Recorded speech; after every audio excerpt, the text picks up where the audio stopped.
আসসালামু আলাইকুম। Yummy food recipe BD চ্যানেলের আরও একটি নতুন পর্বে সবাইকে স্বাগতম জানাচ্ছি।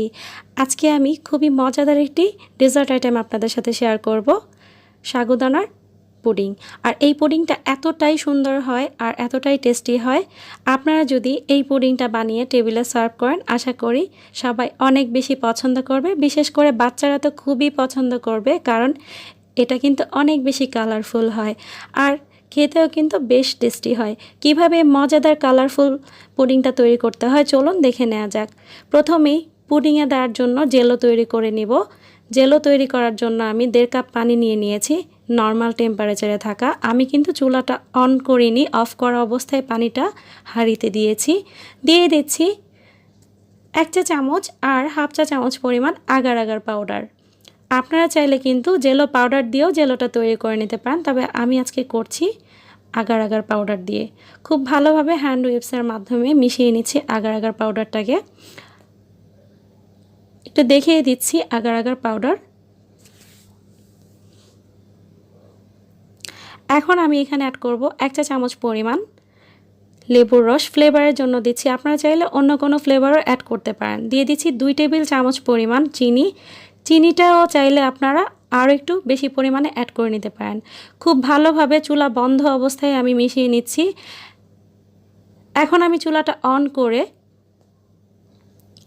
একটা বলক আসার আগ পর্যন্ত অপেক্ষা করব আর অনবরত নেড়েই যাব, কারণ আগার আগার পাউডার কিন্তু অনেক দ্রুত জমে যায়।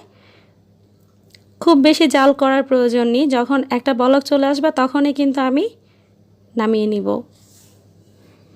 হয়ে গিয়েছে। এখন আমি 3টা বাটিতে সমানভাবে নিয়ে নিচ্ছি, কারণ আমি 3টা কালার জেলো তৈরি করব। আপনারা চাইলে শুধু ন্যাচারাল জেলো তৈরি করতে পারেন, যেমন ধরেন কোনো কালারই অ্যাড করবেন না, ওইভাবেও কিন্তু করা যায়। দিয়ে দিচ্ছি একটু স্ট্রবেরি ফ্লেভার, আপনারা চাইলে না অ্যাড করতে পারেন। এখন এখানে অ্যাড করছি আমি রোজ পিঙ্ক কালার। মিশিয়ে নিচ্ছি খুব ভালোভাবে। আর অবশ্যই চেষ্টা করবেন খুব দ্রুত এই কাজগুলো করার জন্য, কারণ অনেকটাই দ্রুত কিন্তু জমে যায় আগার আগার। দিয়ে দিচ্ছি আরও একটু গ্রিন কালার।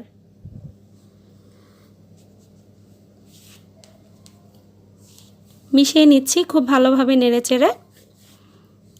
এগুলো কিন্তু বাহিরে রাখলেই 1 ঘন্টায় একদম জমে যায়, আর ফ্রিজে রাখলে কিন্তু আধা ঘন্টায় একদম জমে যাবে। আমি এখানে একটু পাউডার কালার ব্যবহার করছি, অরেঞ্জ কালার। যদিও মিশাতে একটু কষ্ট হবে, তবে মিশে যাবে খুব ভালোভাবেই। দেখুন মিশে গিয়েছে। এখন আমি আধা ঘন্টার জন্য ফ্রিজে রেখে দিব জেলোগুলো জমানোর জন্য।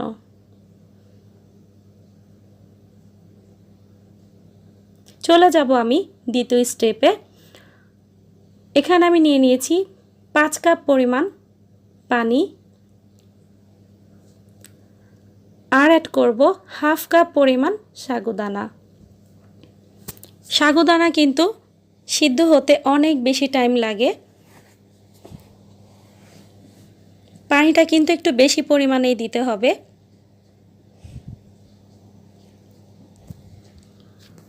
সাগুদানাগুলো যখন একদম স্বচ্ছ হয়ে যাবে তখন কিন্তু বুঝে নিতে হবে এগুলো পুরোপুরি হয়ে গিয়েছে। হালকাভাবে একটু নেড়েচেড়ে দিচ্ছি।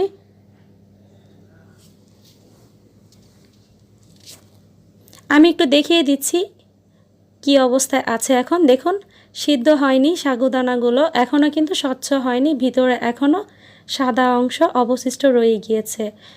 এখন দেখুন অনেকটা সিদ্ধ হয়ে গিয়েছে, স্বচ্ছ হয়ে গিয়েছে সাগুদানাগুলো। এখন আমি একটা স্ট্রেনারে করে পানিগুলোকে আলাদা করে ফেললাম, আর এখানে আমি ঠান্ডা পানি দিয়ে সাগুদানাগুলোকে খুব ভালোভাবে ধুয়ে নিব। অবশ্যই এই কাজটা কিন্তু অনেক বেশি জরুরি, কারণ ঠান্ডা হয়ে যাওয়ার পরে কিন্তু সাগুদানাটা একদম জমে যায় যদি আপনি ঠান্ডা পানি দিয়ে না ধুয়ে নেন। এখানে আমি হাফ কেজি পরিমাণ দুধ নিয়েছি, খুব ভালোভাবে জাল করে নিয়েছি। ঠান্ডা অবস্থায় এখানে আমি অ্যাড করলাম 2 টেবিল চামচ পরিমাণ গুঁড়ো দুধ। আপনারা চাইলে স্কিপ করতে পারেন, তবে গুঁড়ো দুধটা অ্যাড করলে কিন্তু টেস্টটা অনেক ভালো আসে। দিয়ে দিচ্ছি হাফ টেবিল চামচ পরিমাণ আগার আগার পাউডার। অবশ্যই ঠান্ডা অবস্থায় দুধটা থাকতে হবে, নয়তো আগার আগারটা একদম সাথে সাথে জমে যাবে। খুব ভালোভাবে হ্যান্ড উইপস দিয়ে আমি মিশিয়ে নিচ্ছি। দিয়ে দিচ্ছি 2 টেবিল চামচ পরিমাণ চিনি। চিনিটা চাইলে আপনারা আরও একটু বাড়িয়েও দিতে পারেন।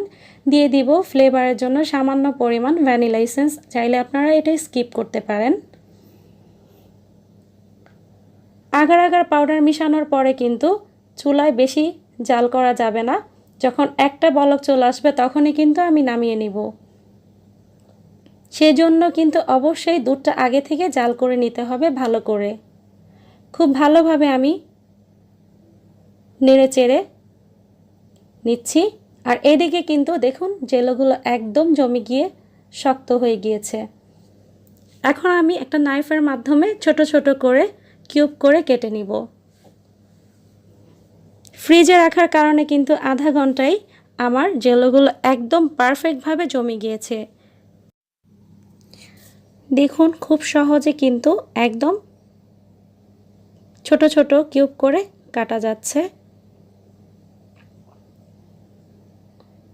এখন আমি সবগুলো জেলোকে একসাথে করে নিব আর মিক্স করে নিব সবগুলো কালার। আপনারা চাইলে দুটো কালার দিয়েও কিন্তু জেলো তৈরি করতে পারেন, অথবা আরও বেশি কালার দিয়েও কিন্তু জেলো তৈরি করে নিতে পারেন। চাইলে কোনো কালার না দিয়েও কিন্তু ন্যাচারালভাবেও কিন্তু জেলো তৈরি করে নিতে পারেন। কতটা সুন্দর দেখাচ্ছে দেখেই কিন্তু বুঝতে পেরেছেন। এখন আমি চলে যাব নেক্সট স্টেপে। সাগুদানা দিয়ে দিলাম আমি সেই আগার আগার দিয়ে জাল করা দুধে। আরও একটু জাল করে নিচ্ছি সাগুদানাটা দিয়ে। আর মনে রাখতে হবে এই দুধটা যেন বেশি ঠান্ডা না হয়ে যায়। কুসুম গরম অবস্থায় কিন্তু জেলো তৈরি করার জন্য বাটিতে অ্যাড করতে হবে। এখন আমি বেশি অর্ধেকটা পরিমাণ জেলো পুডিংয়ের বাটিতে নিয়ে নিয়েছি। নিচের দিকে আমি সাজিয়ে দিচ্ছি। আর দিয়ে দিব সেই সাগু আর দুধের মিশ্রণটা। অবশ্যই এটা কুসুম গরম থাকা অবস্থায় অ্যাড করতে হবে। বেশি গরম হলে কিন্তু জেলোটা গলে যাবে। আর বেশি ঠান্ডা হয়ে গেলে কিন্তু যে পাত্রে আপনি জাল করেছেন সেই পাত্রেই কিন্তু জমে যাবে। এখন আমি সে অল্প কিছু জেলো উপরের দিকে দিয়ে দিচ্ছি।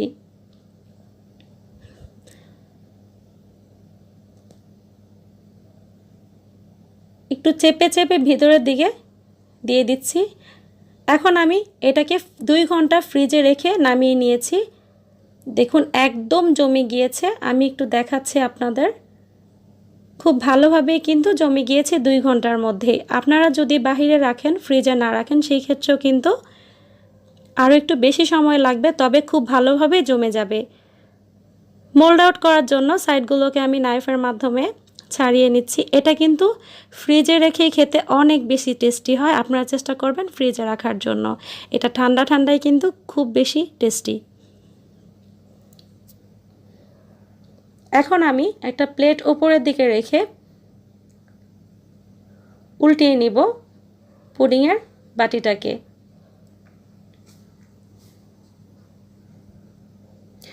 খুব সাবধানে এই কাজটা করতে হবে। অনেক সময় দেখা যায় কি পুডিংটা কিন্তু উপরের দিকে অর্ধেকটা লেগে থাকে আর অর্ধেকটা ভেঙে প্লেটে চলে আসে।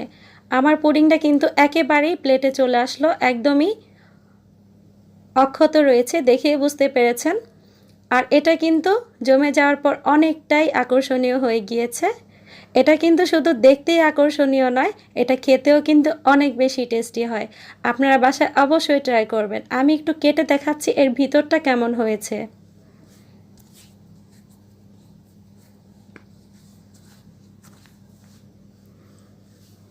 এর ভিতরটাও কিন্তু অনেক বেশি কালারফুলি কিন্তু হবে।